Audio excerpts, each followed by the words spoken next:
Chers frères et sœurs, amis dans le Seigneur, fidèles auditeurs et aimables internautes, que la grâce et la paix de Dieu soient avec vous. Nous voulons remercier le staff technique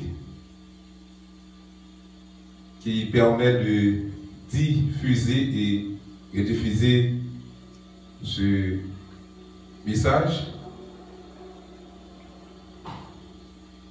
Nous voulons saluer de manière très spéciale tous les fidèles de l'Église de Dieu de la prophétie de Vieux-Baudaquin, d'où nous sommes en train de militer comme pasteur. Nous voulons saluer également la famille groupe 2 du service d'accueil de l'Église de Dieu de la prophétie du bicentenaire.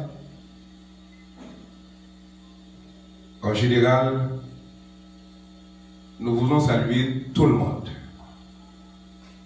Vous qui nous écoutez, vous qui nous regardez, nous vous saluons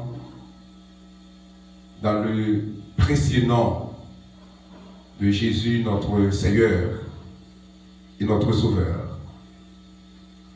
Nous allons vous parler d'un sujet assez intéressant, les évidences de l'œuvre subtile de l'Antéchrist dans le monde actuel.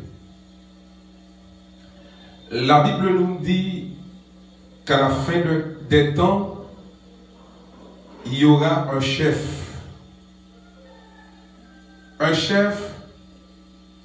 qui sera suscité par Satan, ayant une grande puissance et une carrière terrifiante. C'est par son pouvoir, par sa capacité, par son autorité, qu'il va devoir renverser les 10 rois qui formeront la confédération de l'Antéchrist. Il aura la capacité de séduire les habitants de la terre. Il s'offrira effrontément à l'adoration des foules, et quiconque ne veut pas l'adorer sera puni de mort. C'est un adversaire de Dieu, un adversaire qui a la prétention de s'ériger au-dessus de Dieu. Il prendra la forme de Christ. Il va jusqu'à s'installer dans le temple de Dieu, proclamant lui-même Dieu. Avec Israël, il va conclure une alliance pour une semaine. Pas une semaine ordinaire, pour 7 ans. Vers la moitié de la semaine, il va commettre des choses abominables, d'où l'alliance sera brisée. Ce même personnage est appelé Antichrist et Antéchrist. Antichrist, anti, qui veut dire contre,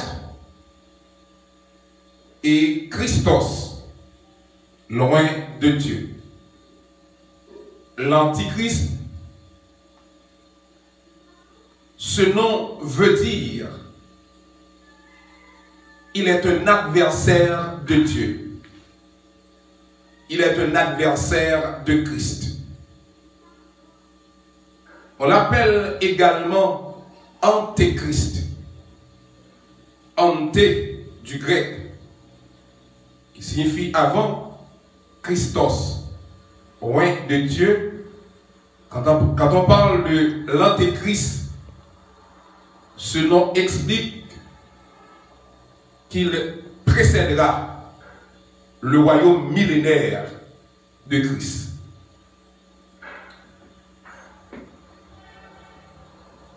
Lorsque Christ viendra pour établir son royaume millénaire, alors le pouvoir, le royaume de ce personnage sera anéanti. Je veux souligner pour vous l'enlèvement de l'Église et la seconde venue de Christ sont deux événements distincts.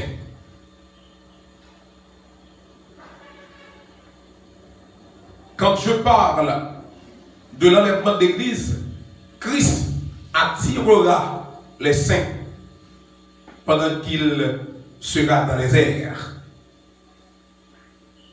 Tandis que, au cours de la seconde venue, pour établir son royaume millénaire, ses pieds se poseront sur les monts des Oliviers.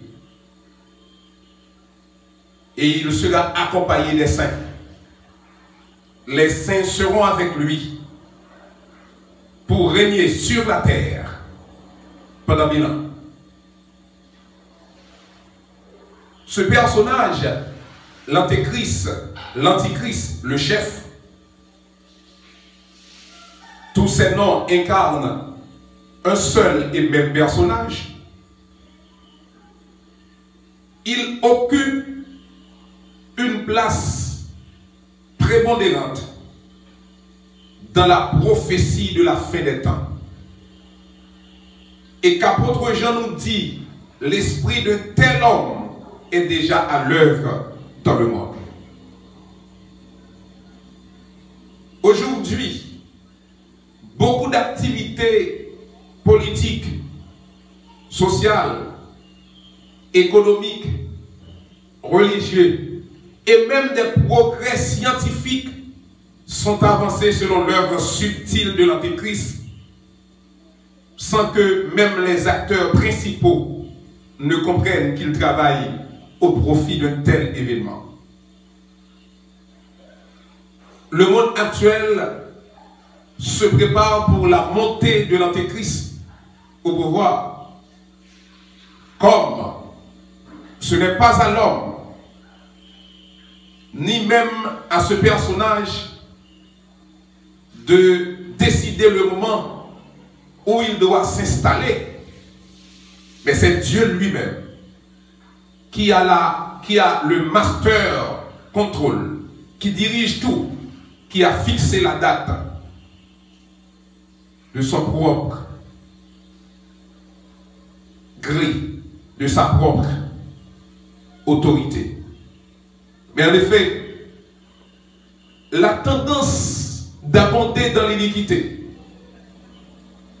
c'est ce que nous voyons aujourd'hui. C'est ce que nous entendons.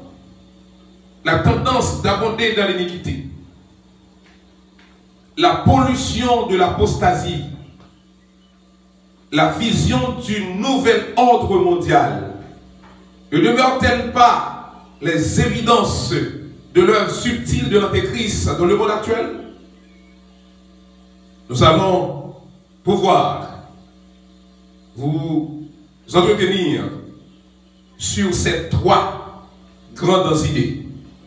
La tendance d'abonder dans l'iniquité, la pollution de l'apostasie et la vision du nouvel ordre mondial.